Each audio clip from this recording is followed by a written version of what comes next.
Good morning dear students. तो last lecture तक हमने एनसीईआरटी के 10 क्वेश्चंस कंप्लीट किए थे। तो मैं आज क्वेश्चन नंबर 11 शुरू करने जा रहा हूं। तो जिसकी स्टेटमेंट है, तो देखिए, find the equation of plane through the line of intersection of two planes and plane is perpendicular to another plane. तो बच्चों, हमने 10th क्वेश्चन में बताया था इक्वेशन ऑफ, सबसे पहले लिखो गिवन प्लेन्स कौन कौन से हैं। ये दो प्लेन्स की पहले बात करो। Given planes are x plus y plus z, ठीक है, -1 equal to 0 and 2x plus 3y plus 4z -5 equal to 0। ठीक है बच्चों, तो इसको आप स्टोर कर लो इक्वेशन 1, ये प्लेन को बोल दो इक्वेशन नंबर 2। तो now equation of plane passing through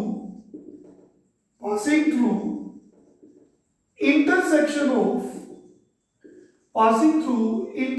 of 1 and 2 it is given by, तो याद करिए, दो प्लेन्स की इंटरसेक्शन से पास करते कितने प्लेन्स होते हैं, उसकी इक्वेशन क्या होती है, ये हमने 10th क्वेश्चन में सीखा था। तो बच्चों, हमने इक्वेशन निकालनी है प्लेन की जो इन दोनों की लाइन ऑफ इंटरसेक्शन से पास करता प्लेन है। वो क्या होते हैं? फर्स्ट प्लेन ये वाला, हाँ जी, x plus y plus z -1 plus k times second plane, वो कौन है?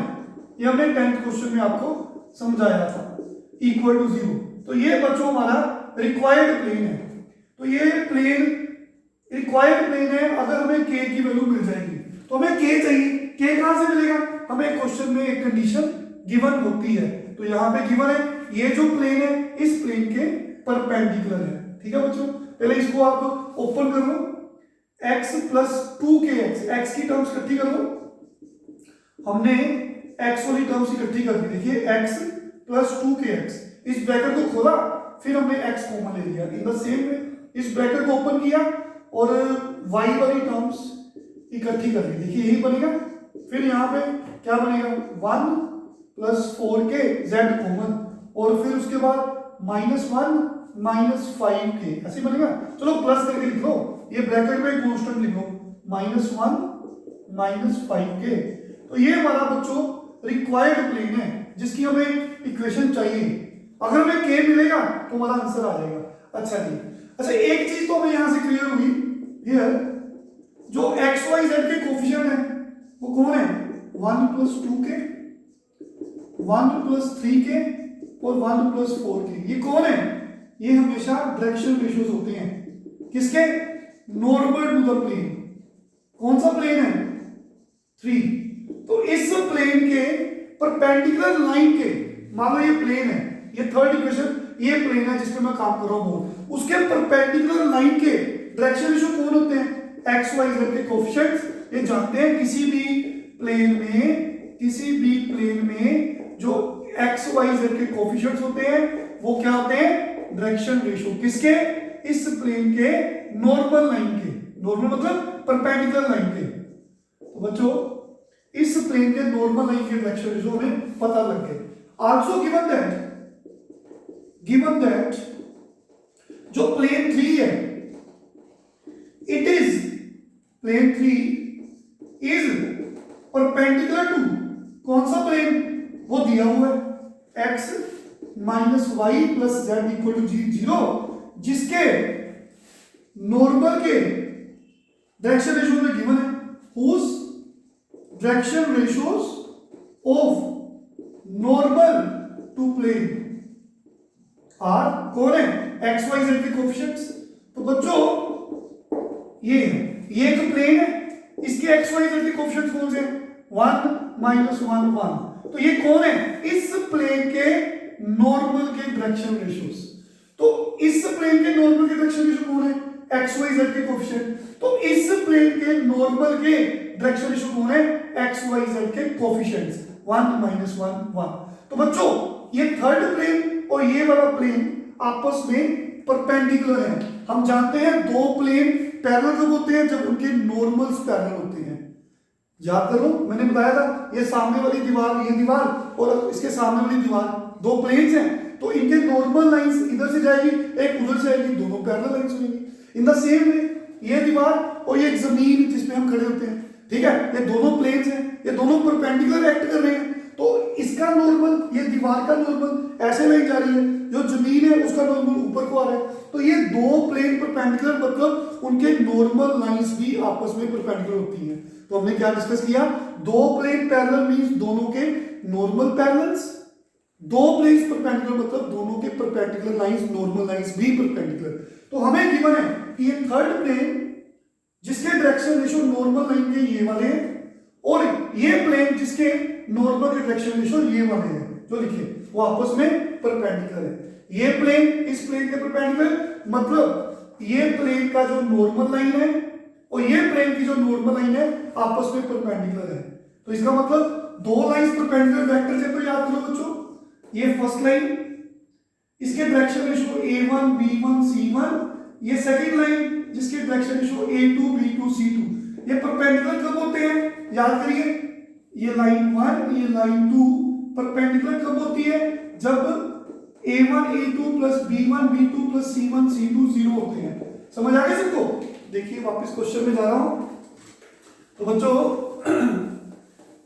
लिखा था मैं कि ये प्लेन इस प्लेन के परपेंडिकुलर है, तो परपेंडिकुलर मतलब देयरफॉर देयर नॉर्मल लाइंस, दोनों की जो नॉर्मल लाइंस है प्लेन की आर परपेंडिकुलर। तो परपेंडिकुलर की कंडीशन क्या है, दोनों के डायरेक्शन रेशियोज में ये वाला रिलेशन, तो दोनों के डायरेक्शन रेशियोज हमें पता है, फर्स्ट के डायरेक्शन रेशियो क्या है, नॉर्मल के 1 + 2 के, ये a1, हाँ जी बच्चों, ये a1 ये b1 ये c1 और ये a2 b2 c2, तो a1 into a2 plus b1 into b2 plus c1 into c2 equal to 0। I hope clear है?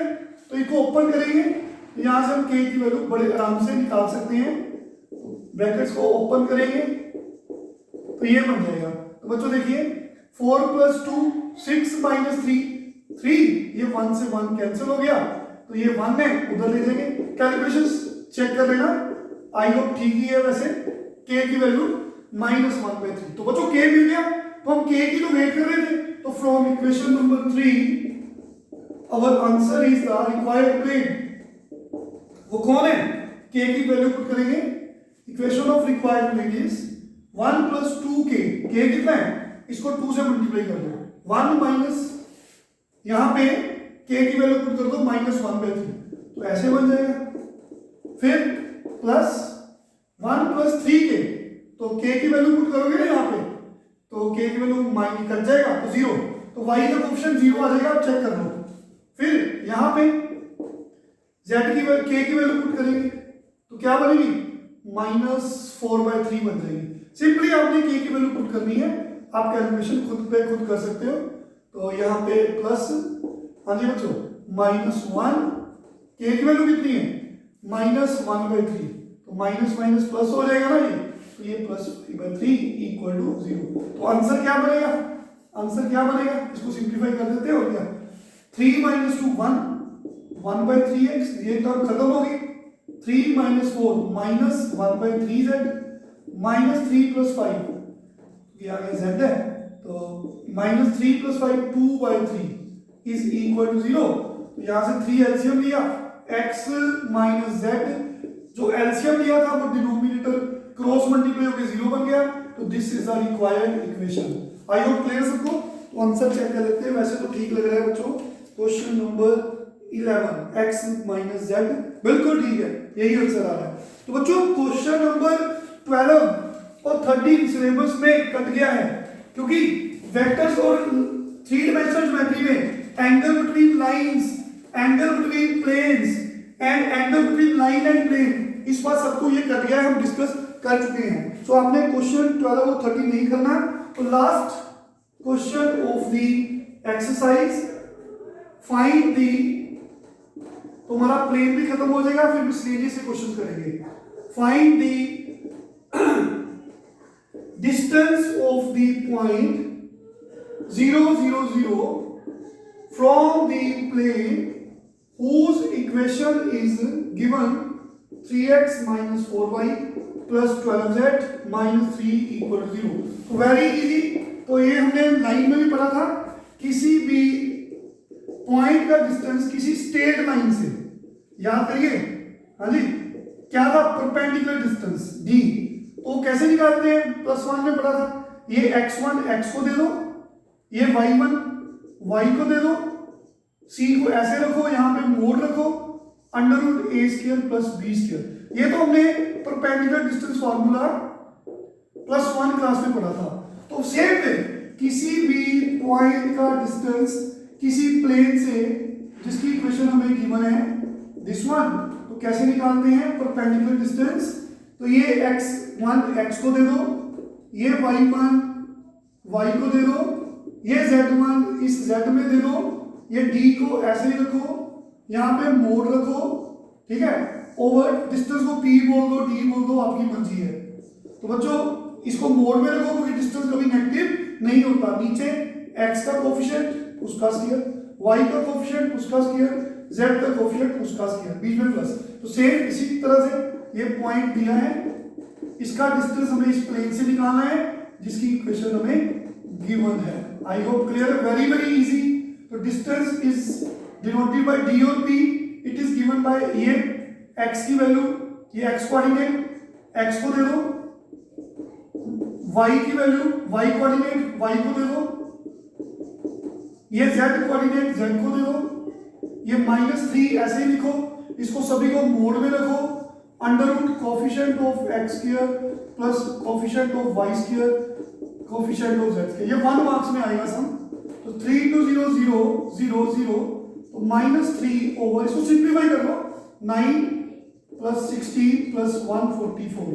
तो माइनस का मोड प्लस ही होता है ना बच्चों, तो इसको प्लस करेंगे 25 और 169 का √ कितना होता है, 169 का √ 13 होता है, तो आंसर इज 13। इसके बाकी के पार्ट आप ट्राई करेंगे। आज हमने प्लेन खत्म किया है, नेक्स्ट लेक्चर मिसलेनियस के क्वेश्चन करेंगे। Thank you very much, take care.